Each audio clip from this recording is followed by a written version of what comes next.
Hello दोस्तों, आज के इस वीडियो में हम सोलो ट्रिप के बारे में बात करेंगे कि आप अपना पहला सोलो ट्रिप कैसे प्लान कर सकते हैं। अगर आप अपना पहला सोलो ट्रिप प्लान कर रहे हैं तो यह आपके लिए बहुत ही साहसी और रोमांचक होने वाला है। हमें अपने जीवन में कुछ यात्राएं अकेले करनी चाहिए क्योंकि ऐसी ही यात्राओं से हमें दुनिया को एक नए नज़रिए से देखने का मौका मिलता है। अक्सर ऐसी ही यात्राओं से हमें अपने आप को जानने का मौका भी मिलता है और हम इन यात्राओं से नए दोस्त भी बना सकते हैं। जब भी हम कोई यात्रा करना चाहते हैं या हमें घूमने का मन होता है तो हमारे पास सबसे बड़ा सवाल आता है कि हम किन जगहों पर घूमने जा सकते हैं। इस वीडियो में हम इसी टॉपिक पर डिस्कस करेंगे कि आप अपना पहला सोलो ट्रिप जब करना चाहते हैं तो आप कैसे एक अच्छी जगह को चुन सकते हैं जो आपके पहले सोलो ट्रेवलिंग के एक्सपीरियंस को और भी अच्छा बना सके। इस वीडियो में हमने 5 टॉपिक आपको ऐसे बताए हैं जिनका उपयोग करके आप अपने लिए घूमने की सबसे अच्छी जगह चुन सकते हैं। तो आइए जानते हैं कि आप एक अच्छी सोलो ट्रिप डेस्टिनेशन कैसे चुन सकते हैं। यह टिप्स आप किसी भी तरह की यात्रा के लिए यूज में ले सकते हैं। अपनी पहली यात्रा की डेस्टिनेशन चुनना बहुत ही मुश्किल सवाल है, पर हम इन कुछ बातों को ध्यान में रखकर अपनी ट्रिप की डेस्टिनेशन चुन सकते हैं।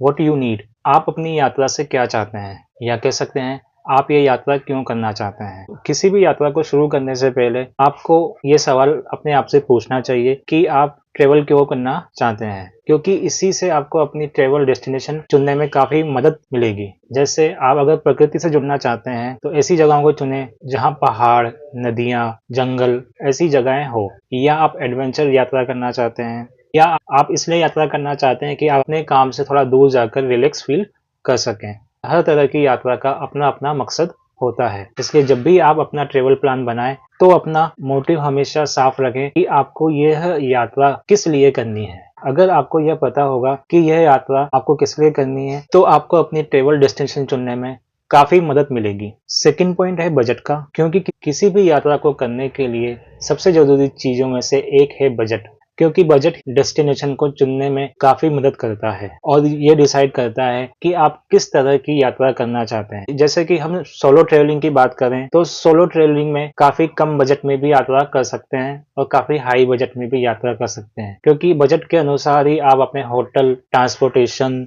आदि चीज़ों को बुक करेंगे और बजट के अनुसार ही हम अपनी डेस्टिनेशन को चुन सकते हैं। अगर हमारा बजट काफ़ी हाई है तो हम फ्लाइट लेकर काफ़ी लंबी दूरी की यात्रा भी कम समय में कर सकते हैं। अगर हमारा बजट कम है तो हमें ट्रेन, बसेस, पब्लिक ट्रांसपोर्ट आदि चीज़ों को ध्यान में रखते हुए कम समय में एक निश्चित दूरी की ही यात्रा कर सकते हैं। तो आप अपने बजट के अनुसार भी अपनी ट्रेवल डेस्टिनेशन चुन सकते हैं, क्योंकि कई जगह काफ़ी महंगी तो कई जगह काफ़ी सस्ती होती हैं। अधिकतर जहाँ टूरिस्ट ज़्यादा जाते हैं वो जगह थोड़ी सी महंगी होती हैं। तो जब भी आप अपनी यात्रा की जगह चुनें तो कोशिश करें कि आप उसके एक नियर बाय या सब्स्टिट्यूट डेस्टिनेशन को चुनें, जिससे आपका यात्रा पर काफ़ी कम खर्चा होगा।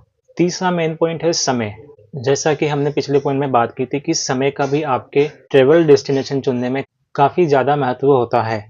जैसे अगर आप 2 से 3 दिन की यात्रा करना चाहते हैं तो आपकी ट्रेवल डेस्टिनेशन आपके निवास स्थान से 10 से 12 घंटे की दूरी ही होनी चाहिए। अगर इससे ज़्यादा दूर होती है तो आपकी यात्रा का ज़्यादातर समय ट्रेवल में ही कट जाएगा और आप उस जगह का आनंद नहीं ले पाएंगे जहां आप घूमने जा रहे हैं। इसलिए हमें अपनी ट्रेवल डेस्टिनेशन चुनते समय समय का काफ़ी ध्यान रखना, जिससे आप अपनी यात्रा को एक काफ़ी आरामदायक और एक अच्छा अनुभव देने वाली यात्रा में बदल सकें। अगर आप अपना ट्रेवल प्लान काफ़ी लिमिटेड समय के लिए बना रहे हैं तो आपको कम से कम डेस्टिनेशन कवर करनी चाहिए ताकि आप हर डेस्टिनेशन को अच्छे से अनुभव कर सकें और उस जगह का आनंद ले सकें। फोर्थ पॉइंट है सुरक्षा। सोलो ट्रिप करते समय हमें अपनी सुरक्षा का भी ध्यान रखना होता है। अगर आप पहली बार सोलो ट्रिप कर रहे हैं तो मेरा सजेशन होगा कि आप पहले एक छोटी यात्राएं करें, लंबी यात्रा से बचें। जैसे आप एक इंटरसिटी या इंटर स्टेट यात्रा कर सकते हैं जहां से आप एक दिन में वापस अपने घर पहुंच सकते हैं। इससे आपको थोड़ा सा एक्सपीरियंस बिल्ड होगा कि आपको बाहर कैसे बात करनी है, किस तरह से चीज़ें हैंडल की जाती हैं। ये सारी चीज़ें आप फर्स्ट ट्रिप से सीख लेंगे। सुरक्षा के नज़रिए से डेस्टिनेशन चुनते समय आप यह ध्यान रखें कि आप जहां पर यात्रा करने वाले हैं उस राज्य या उस शहर में कोई बड़ा इवेंट या कोई चुनावी यात्रा आदि चीजें तो नहीं हो रही, क्योंकि उस समय ऐसी जगहों पर काफी भीड़ होती है जिससे आप असहज महसूस कर सकते हैं। फिफ्थ पॉइंट है हमारा मौसम। जब भी हम अपना सोलो ट्रिप बुक करना चाहते हैं या कोई भी ट्रिप की प्लानिंग कर रहे हैं, उस टाइम और पीरियड में हमें उस जगह का मौसम कैसा रहेगा यह भी जानना बहुत ज़रूरी है, क्योंकि मौसम ही आपकी यात्रा का अनुभव बहुत ही अच्छा या बहुत ही बुरा कर सकता है। जैसे उदाहरण के तौर पर गर्मी के मौसम में रेगिस्तानी इलाकों में और बरसात के मौसम में पहाड़ी इलाकों में यात्रा को अवॉइड ही करना चाहिए। तो यह मुख्य 5 बातें थी जो आपको अपना सोलो ट्रिप बुक करते समय डेस्टिनेशन चुनने में काफ़ी मदद करेगी। और अगर आपकी ट्रैवल डेस्टिनेशन पहले से ही चुनी हुई है तो इन पॉइंटों को ध्यान में रखकर आप उस जगह जाने का बेस्ट समय निकाल सकते हैं, जिससे आपका अपनी यात्रा के दौरान एक्सपीरियंस खराब ना हो। तो उम्मीद करता हूँ दोस्तों आपको ये वीडियो काफ़ी पसंद आया होगा और आपको अपनी नेक्स्ट ट्रैवल जर्नी के लिए परफेक्ट डेस्टिनेशन भी मिल गई होगी, या आप इन टॉपिक का यूज़ करके उसे ढूंढ ही लेंगे। अगर आपको ये वीडियो पसंद आया है तो लाइक, शेयर, सब्सक्राइब कीजिए और शेयर कर दीजिए अपने उन दोस्तों के साथ जो अपनी ट्रैवल डेस्टिनेशन के लिए अच्छी जगह की तलाश में हैं। तो मिलते हैं नेक्स्ट वीडियो में।